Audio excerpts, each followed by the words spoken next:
Gut, ich rasiere mich ja eigentlich nicht nass, aber für Kobi mache ich. Oh, Freunde, ja, ich wollte mal gerade hier die Nassrasur versuchen, wie der Herr auf diesem Karton. Ich würde sagen, geht mal ins Intro und dann mache ich hier mal weiter. Ich glaube, das geht so.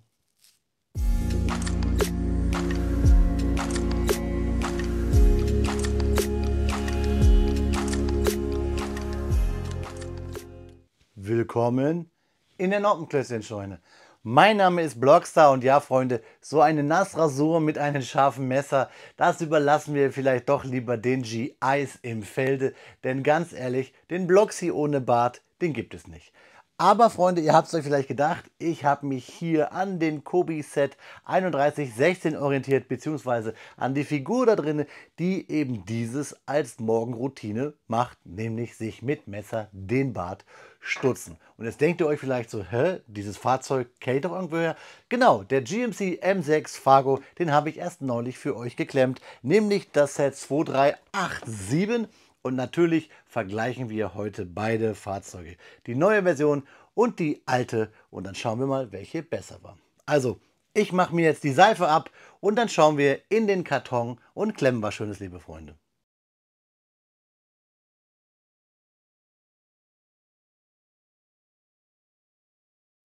Auf dem Karton sieht es nach Frühjahr aus, denn wir haben hier noch Raureif, aber dieses Set stammt aus dem Sommer 2024. Das Kobi-Set 3116 in offizieller Lizenz von Dodge bzw. Ram. Unser 37 mm GMC M6 Fargo im Maßstab 1:35 aus der Historical Collection World War 230 Steinchen und eine Minifigur, die der soldatlichen Morgenroutine nachgeht und sich mit dem Bajonett das Gesicht pflegt, nämlich hier rasiert. Die Kenner unter euch, die meinen Kanal verfolgen und auch Kobi verfolgen, wissen ja, dass es schon ein Kobi-Set gab, die 2387 aus 2018 mit genau diesem Thema. Und im Review hierzu habe ich schon gemeint, der Herr hat hier einen Bart und da wird er diesen wohl pflegen. Ich fände es ganz cool, wenn Kobi hier wirklich sich das als Vorbild genommen hat. Wir schauen uns die Rückseite an. Da haben wir hier nochmal diesen Lizenzaufkleber. Wir sehen nochmal, dass der Herr hier in seinen Helm Wasser sich geholt hat in Form eines Transclear-Steines, um sich zu rasieren. Wir haben ein Originalfoto und wir sehen, dass das Fahrzeug 16 cm lang und 6,5 cm hoch wird. Ich lasse diesen Karton jetzt einmal fliegen und dann schauen wir uns, was sich genau in diesem kleinen Set genauer an Steinchen verbirgt. Ja, Freunde, da haben wir hier 12 Bautüten von unserem Kobi-Set 3116 auf dem Bautisch liegen und wir sehen wieder eine ganze Menge Plastik-Umverpackungsmüll für diese paar Steinchen 230. Kobi kriegt es wahrscheinlich logistisch nicht anders hin, aber mir blutet da jedes Mal das Herz, weil ich mir denke, ich hätte lieber mehr Steine als mehr Plastikmüll. Wobei wahrscheinlich die Tüten auch dafür da sind, dass die Steine nicht so sehr sich zerkratzen in der Verpackung. Von daher, einen Tod muss man wohl immer sterben. Da ist die Anleitung. Fakten bekommt ihr sowieso gleich auf den Infokarten. Das Set hat eine Altersempfehlung ab 7 Jahren. Bei diesen ganzen vielen Kleinteilen hier, denke ich mal, ist das nur verständlich. Wir haben hier, wie es die Anleitung schon sagt, natürlich nur Drucke und fangen an mit dem ersten Baustep, denn Kobi-Bauanleitungen haben ja keine Seitenzahlen und wir reißen die Tüten auf, da wir hier keine Bauabschnittstüten haben und legen die uns nach Farbenform, wie auch immer ihr das wollt, zurecht und klemmen drauf los. Der aktuelle Baustep ist immer der farbliche, der davor ist ausgegraut. Pfeile weisen uns den Weg und in diesen Kästchen sehen wir immer, welche Steine wir bauen müssen und wir haben Legenden und Anlagehilfen, damit wir wissen, welchen Stein wir wie wo brauchen. Vielleicht kann ich euch hier, da haben wir noch eine Legende, da sehen wir ein Flatteil, eine 1x2er Fliese, die wir hinten hier dran klemmen. Fertig ist dann das ganze Fahrzeug mit dem Baustep 72, nämlich wenn wir den fiktiven Wasser in den Helm drapieren, müssen wir den Wasserstein hier mit einer Bügelperle, aber unser Fahrzeug ist fertig auf dem Baustep 71 bzw. auf der Seite mit dem Baustep 71 abgebildet. Auf den letzten Seiten dann die Steineübersicht. Schaut da immer bitte nach, da bin ich nicht müde, das in jedem Video zu sagen, wenn euch Steine fehlen, wie die Nummer ist, und moniert das dann gleich hier auf der Webseite von Kubi. Wenn ihr euch jetzt vielleicht vorab noch das alte Review zur 2387 anschauen wollt, schaut bitte hier oben auf dem i, da ist traditionell bei meinen Kubi-Videos die Kubi-Playlist verlinkt, dann könnt ihr euch dieses Video vielleicht erst anschauen und dann guckt ihr hier weiter und hört euch die Fakten an, während ich hier die 37 mm GMC M6 Fargo-Variante im Maßstab 1:35 baue. Ich wünsche euch viel Spaß bei den Fakten und mir beim Klemmen, liebe Freunde.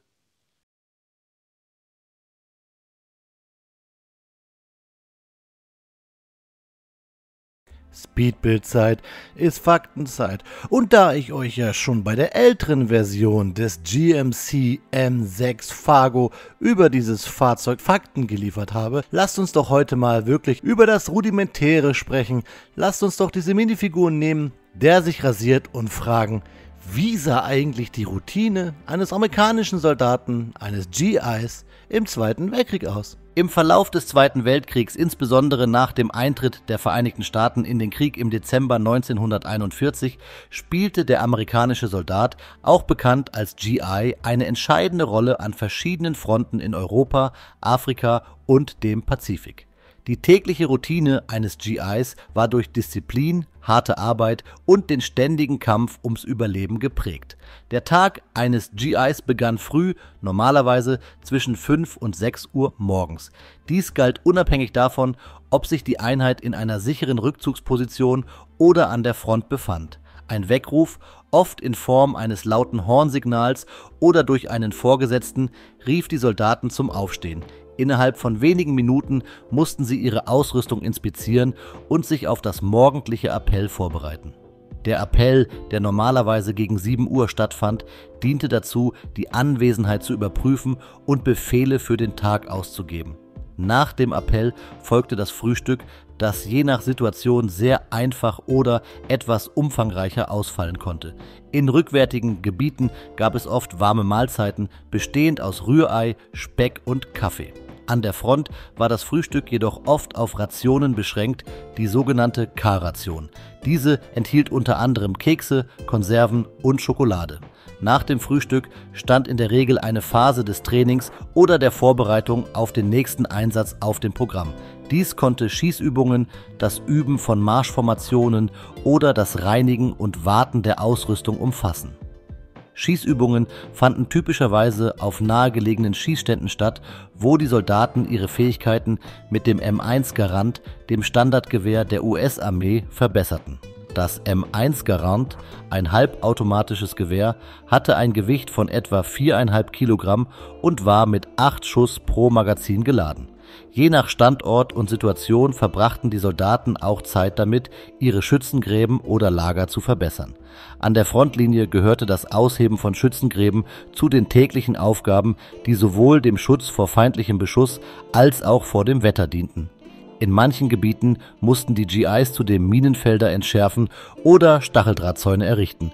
Die Mittagspause war oft kurz und diente hauptsächlich der Nahrungsaufnahme und kurzen Erholung. Die GIs erhielten in der Regel eine weitere K-Ration oder in sichereren Gebieten eine warme Mahlzeit. Dies konnte aus Eintöpfen, Brot und Wasser bestehen. Die K-Ration, entwickelt in den frühen 1940er Jahren, sollte den täglichen Kalorienbedarf eines Soldaten decken und enthielt etwa 2800 Kalorien. Nach der Mittagspause ging es entweder weiter mit den Übungen oder in den meisten Fällen an der Front mit den eigentlichen Kampfhandlungen. Während einer Offensive konnte dies bedeuten, dass die GIs stundenlang durch schweres Gelände marschieren mussten, oft unter feindlichem Beschuss. Während der Operation Overlord, der Invasion in der Normandie am 26. Juni 1944, marschierten die amerikanischen Truppen zum Beispiel teilweise über 20 Kilometer pro Tag, oft unter schwierigsten Bedingungen. Der Abend begann mit einer letzten Mahlzeit, die, falls möglich, warm serviert wurde. In den Schützengräben war jedoch auch dies oft auf K-Rationen beschränkt. Nach dem Essen bereiteten sich die Soldaten auf die Nacht vor. Dazu gehörte das Einrichten von Nachtwachen, um auf feindliche Angriffe vorbereitet zu sein, die besonders häufig in den frühen Morgenstunden stattfanden. Die Nachtruhe begann meist gegen 9 oder 10 Uhr abends, war aber oft von kurzen Schlafphasen geprägt, da die Soldaten jederzeit alarmiert werden konnten. In den Wintermonaten, insbesondere während der Ardennenoffensive im Dezember 1944, war es besonders schwierig, ausreichend Ruhe zu finden, da Temperaturen weit unter 0 Grad Celsius die Schlafbedingungen in den Schützengräben äußerst hart machten. Die Moral der Soldaten war ein entscheidender Faktor, der durch die täglichen Routinen stark beeinflusst wurde. Briefe von zu Hause und Nachrichten von anderen Fronten spielten eine wichtige Rolle, um die Moral hochzuhalten. Die US-Armee erkannte dies und stellte sicher, dass Postdienste, soweit möglich, regelmäßig funktionierten. GIs erhielten durchschnittlich alle 2 Wochen Post von zu Hause, was für viele ein wichtiger Anker in einer sonst von Unsicherheit geprägten Welt war. Zusätzlich wurden Filmvorführungen, Konzerte oder Sportveranstaltungen organisiert, um den Soldaten eine Ablenkung vom Kriegsalltag zu bieten. In den rückwärtigen Gebieten waren solche Veranstaltungen häufiger, während an der Front jede Gelegenheit genutzt wurde, die Soldaten mental zu stärken. Die tägliche Routine eines GIs im Zweiten Weltkrieg war von harten körperlichen und psychischen Belastungen geprägt. Sie war durch eine strenge militärische Disziplin strukturiert, die nicht nur das Überleben im Kampf, sondern auch das Funktionieren der militärischen Einheit als Ganzes sicherstellte. Trotz der Entbehrungen und Gefahren hielten Kameradschaft und eine gewisse Routine die Soldaten motiviert und kampfbereit.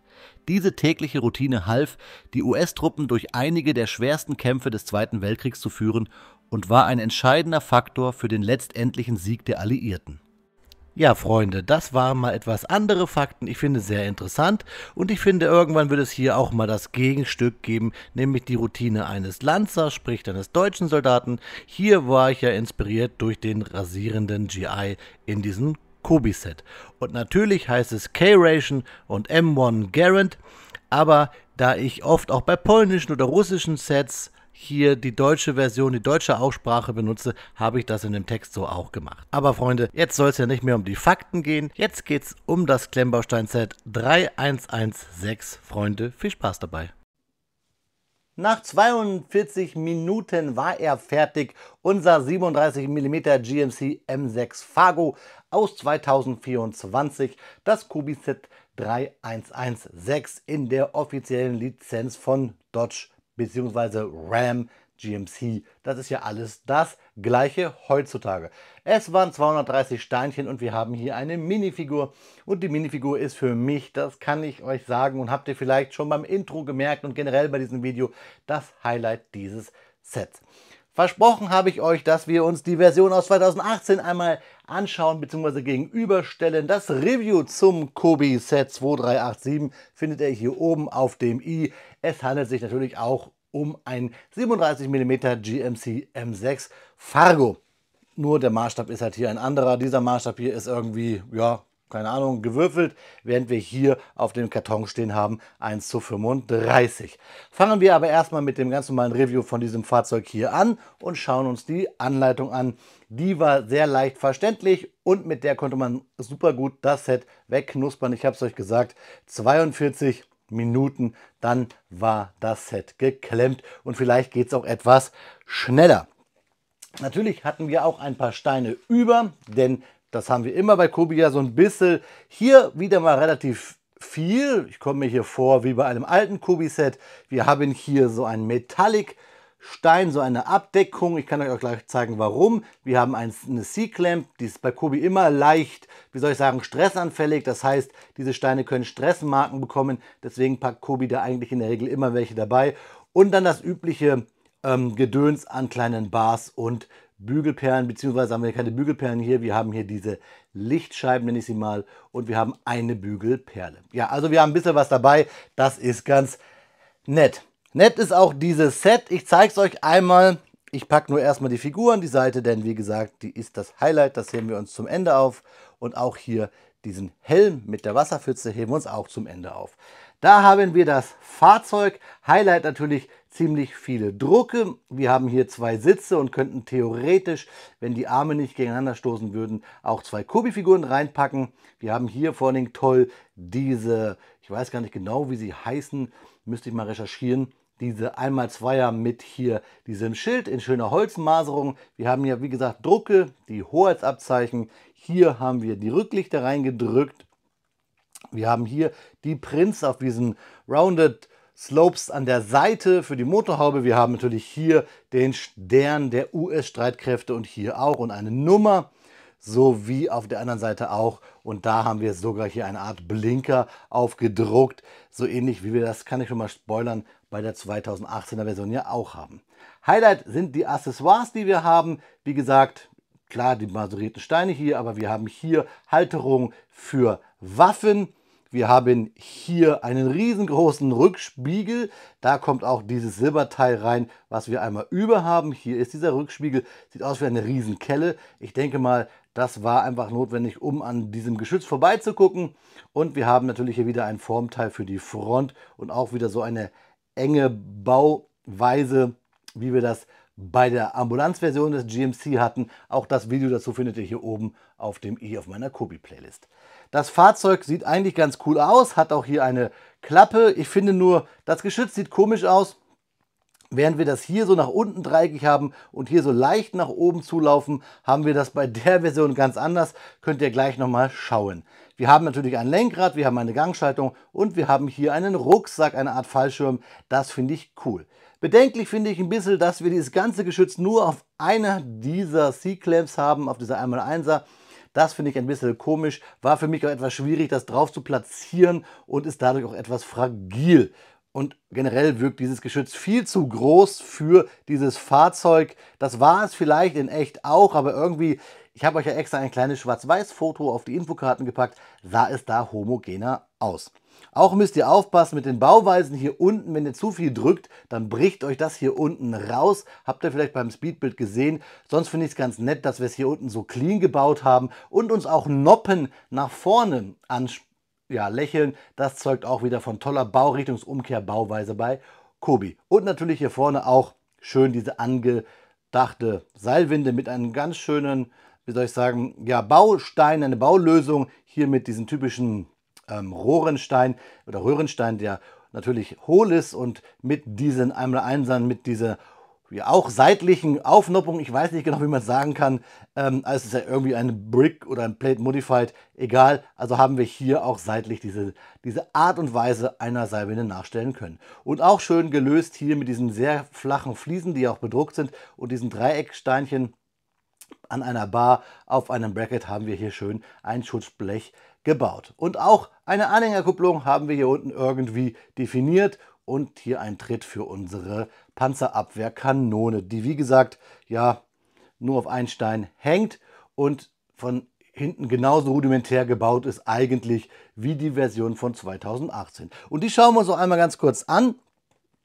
Von vorne eigentlich nur mal sieht dieses Fahrzeug durch natürlich das Formteil viel mehr aus wie ein GMC als dieses Fahrzeug, wobei das ist Brick-Build und somit irgendwie für die damalige Zeit, ist es 6 Jahre her, eigentlich auch ganz cool. Wir haben hier 2 Waffen, da nur eine, ist aber nicht weiter schlimm. Dafür haben wir diesen coolen Kochlöffel, diesen coolen Rückspiegel. Und hier sieht die Kanone halt etwas anders aus, ich habe es euch gesagt, massiver und auch nicht so spitz, so dreieckig wie hier bei unserem Fahrzeug. Wobei wir hier oben auch nochmal so eine Abdeckung haben, so eine dreieckige. Deswegen sieht das vielleicht so komisch aus. Ich glaube, ich hätte mir die Kanone hier eher so gewünscht wie bei der alten Version und sonst das Fahrzeug so, wie es hier ist. Ihr dürft aber gerne auch selber nochmal eure Meinung in die Kommentare schreiben. Wie gesagt, und wenn ihr noch mehr wissen wollt zu diesem Fahrzeug hier, dann schaut hier einfach das Video dazu auf meinem Kanal an. Aber ich habe es euch gesagt, eigentlich das Highlight von diesem Set ist diese Minifigur. Das ist nämlich der Herr hier, der sich rasiert. Deswegen habe ich mir auch ja den Rasierschaum ins Gesicht geknallt für euch.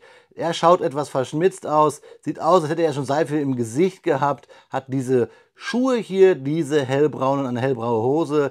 Wir haben hier eine Koppel, eine typische Breite der Amerikaner. Und wir haben hier so ein US-Unterhemd, beziehungsweise so eine Unteruniform. Und der Herr ist brünett und rasiert sich mit, da ist es, seinen Bajonett. Das Messer hält nicht so gut in seiner Hand. Das ist bei Kubi-Steinen ja immer so. Man muss es so ein bisschen so auf die Seite klippen, dann hält es also so. Und damit rasiert er sich in seinem Gesicht. Und den Schaum wäscht er sich ab mit Wasser. Hier einfach eine 1x1er Roundplate in Translight Blue mit einem Bolzen, einer Bügelperle hier im Helm, weil der Helm hat ja eine Noppenaufnahme und schon haben wir hier Wasser, um sich zu rasieren. Ich hätte das ja mit meinem Helm dargestellt, also nachgestellt. Ich habe ja so einen Helm, habt ihr vielleicht bei älteren Kubi-Videos hier schon mal bei mir gesehen auf meinem Kanal als Thumbnail. Aber ich wollte meinen schönen Helm, der ja etwas älter schon ist, nicht mit Wasser verunstalten. Ich finde es aber ziemlich cool. Und ziemlich cool finde ich es einfach aus dem Grund, weil ich finde, das ist eine logische Erweiterung oder eine nicht Renaissance, eine Reminiszenz, eine Hommage an diese Figur hier einfach. Sie haben beide ja ein olifarbenes Hemd an, auch das gleiche Unterhemd, den Kragen haben sie gleich. Er hat einen 3-Tage-Bart hier bei der 2018er Version und er rasiert sich gerade. Das könnten also die gleichen Dudes sein. Auch wenn es nicht so ist, ich möchte, dass es so ist, weil dann ist die Geschichte einfach cool, dass Kubi hier ein neues Set auflegt und die Geschichte des alten Sets aufgreift. Er ist hier rasiert und er muss sich rasieren. Er muss sich rasieren und er rasiert sich gerade, so sagen wir es. Der 3-Tage-Bart muss natürlich ab. Deswegen ja auch bei den Fakten gerade so ein bisschen die Routine eines GIs.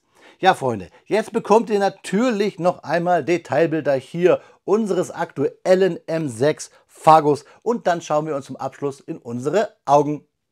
Wie versprochen an dieser Stelle Detailbilder in Bewegtbildformat 360 Grad, damit ihr euch selber einen Eindruck vom Set 3116 aus dem Hause Kubi verschaffen könnt. Für alle, die sich eben gerade bei den Fakten vor dem Review gefragt haben, was meint der Blockstar eigentlich mit GI, hier noch eine kleine Ergänzung. Vor dem Zweiten Weltkrieg wurden amerikanische Soldaten umgangssprachlich oft Doughboys, also Teigjungen genannt. Das ist eine Bezeichnung, die aus dem mexikanisch-amerikanischen Krieg kommt und dafür stand, dass wie bei einem Teig für einen Kuchen oder ein Brot der Teig erst geknetet werden muss, also der Soldat geschliffen und geformt, bis er ein fertiger, mannhafter, standkräftiger Soldat wird, eben ein guter Kuchen, ein gutes Gebäck. Und so ähnlich ist es auch bei dem Begriff GI. Das GI hat nämlich zwei historische Vorbilder. Einmal GI für Galvanized Iron, also verzinktes Eisen. Das war auf fast allen amerikanischen Mülleimern aus Metall eingestanzt und war auch ein Synonym für das Hartmachen, das Stärken, das Schleifen, das Robustmachen eines Soldaten. Das zweite Gerücht ist, dass in allen Ausgabeartikeln des Militärs Government Issue, also Regierungsausgabe stand, in den Uniformen, in den Helmen etc. Und das heißt sowas ähnliches wie halt Regierungsausgabe heißt Regierungseigentum